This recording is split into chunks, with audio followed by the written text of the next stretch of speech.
सरकार पूंजीपतियों की हितैषी है और एक न एक दिन सरकार को किसानों के सामने झुकना पड़ेगा। ये अन्नदाता आज सड़कों पर जो बैठे हुए हैं, ये सरकार से पूछते हैं कि ये जो बिल लेके आए, आप किसके लिए बिल लेके आए? कौन से किसान संगठन ने इस बिल के लिए आपसे मांग की थी? और जब किसी किसान संगठन ने या किसान परिवार ने आपसे इस बिल की मांग नहीं की, तो आप किसके हित के लिए ये बिल लेके आए हो? किसानों की प्रधानमंत्री को सुननी पड़ेगी, और यदि प्रधानमंत्री नहीं सुनेगा तो प्रधानमंत्री को देश की कुर्सी से हटना पड़ेगा।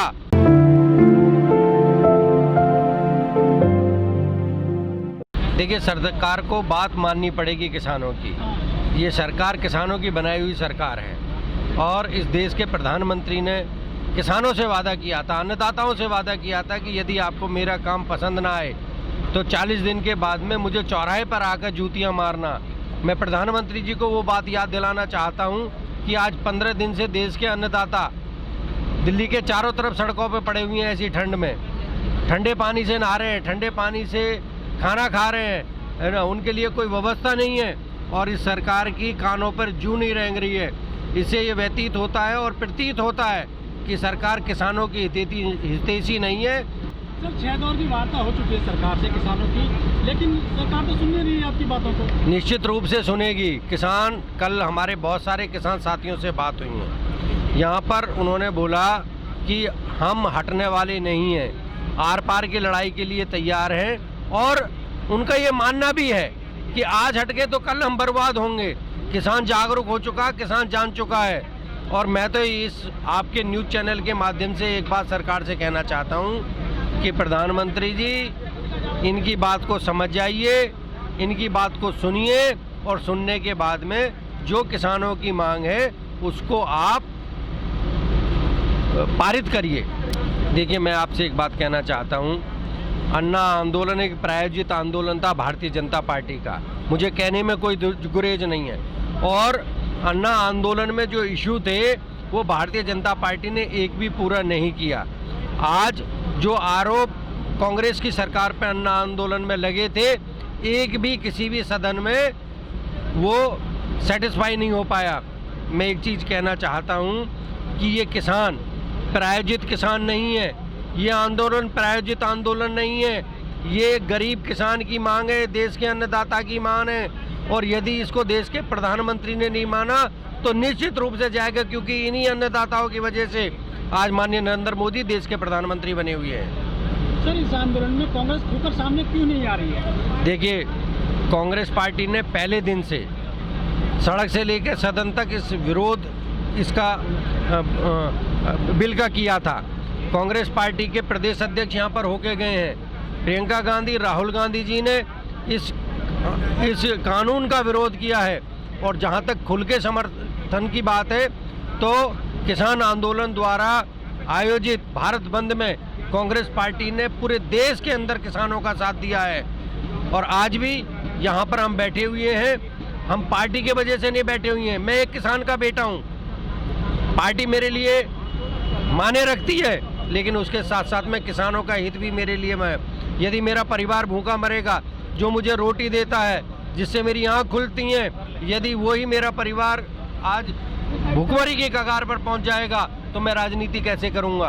कांग्रेस पार्टी किसानों के साथ है और अंतिम क्षण तक कांग्रेस पार्टी ये मांग करती है कि किसान की बातों को सरकार माने। सर, जो बीजेपी के लोग हैं, मंत्री हैं, वो कहते हैं कि ये नकली किसान है, किसान तो खेत में काम करता है, ये तो सिर्फ राजनीति कर रहे हैं, जो विपक्ष ने जिनको भगवा दिया है। भारतीय जनता पार्टी के लोगों पर दूसरे तरीके का चश्मा लगा हुआ है। आज ये किसान उनको नकली किसान दिखाई दे रहे हैं, ये ट्रैक्टर उनको नकली दिखाई दे रहे हैं, ये ट्रॉली उनको नकली दिखाई दे रही हैं। ये खेत में काम करने वाले ट्रैक्टर नहीं है, ये खेत में काम करने वाले किसान मजदूर नहीं है।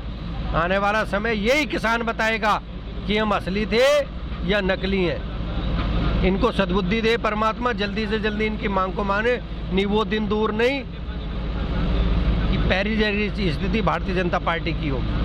तो पूरी दुनिया में सबसे ज़्यादा युवा हमारे देश में पाया जाता है, इसके अलावा जो किसान है वो भी सबसे ज़्यादा है हमारे देश में। और ये जो पूरी युवा पीढ़ी है, किसान जो है वो ऐसी सरकार चुन लेते हैं दूसरी बार। आखिर खामी कहाँ लगती है? क्या किसानों से कोई भूल हो गई थी? देखिए, कांट की हांडी बार बार नहीं चढ़ती है। जिस तरीके से देश के प्रधानमंत्री ने और सोशल मीडिया के माध्यम से और कुछ चंद न्यूज़ चैनल ने देश के किसानों को और युवाओं को बरगलाया, उससे सरकार वोट पाने में कामयाब रही। और तीसरा सबसे बड़ा जो इन पर तंत्र है वो है वोटिंग मशीन। चुनाव जीतने के हथकंडे कुछ और होते हैं, लेकिन जनता को संतुष्ट करने के जो निर्णय होते हैं वो सरकार को करने पड़ेंगे। आज युवा सड़कों पर है, आज किसान सड़कों पर है। फीस माफी के लिए यदि आंदोलन हुआ तो इन्होंने कहा कि ये टुकड़े टुकड़े गैंग है। जब CNRC का विरोध देश की जनता ने किया तो बोला ये आतंकवादी हैं। आज किसान अपनी मांग कर रहे हैं और किसान आंदोलन कर रहे हैं तो कह रहे हैं ये खालिस्तानी है। इनके भारतीय जनता पार्टी के लोगों को कब परमात्मा कब सद्बुद्धि देगी? सत्ता के गरूर में आने के बाद में ये कुछ भी बोले जा रहे हैं। ये समय आपको बताएगा। आपके न्यूज के चैनल के माध्यम से कहना चाहता हूँ, वो दिन दूर नहीं है जब भारतीय जनता पार्टी के लोग गाँव में जाके, किसान तो भारतीय जनता पार्टी के लोग भी हैं, इन किसान संगठनों से जुड़े हुए हैं, उस पार्टी के भी लोग हैं। इनको तो एक आरोप लगाना है और वो कांग्रेस पार्टी पे और गांधी परिवार पे आरोप लगाना है, क्योंकि देश का प्रधानमंत्री आज यदि किसी से डरता और यदि किसी से वो चिंतित है तो वो गांधी परिवार से है।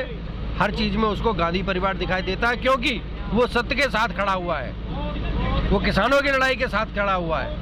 वो CNRC में जिस तरीके से पुलिस ने बर्बरतापूर्वक लोगों की हत्या की, वो उन गरीब लोगों के साथ में खड़े हुए थे। एक परिवार सिर्फ इस प्रधानमंत्री के माननीय नरेंद्र मोदी और भारतीय जनता पार्टी के सामने खड़ा है, वो गांधी परिवार है। इसलिए हर चीज़ में उनको गांधी परिवार को कोसना है।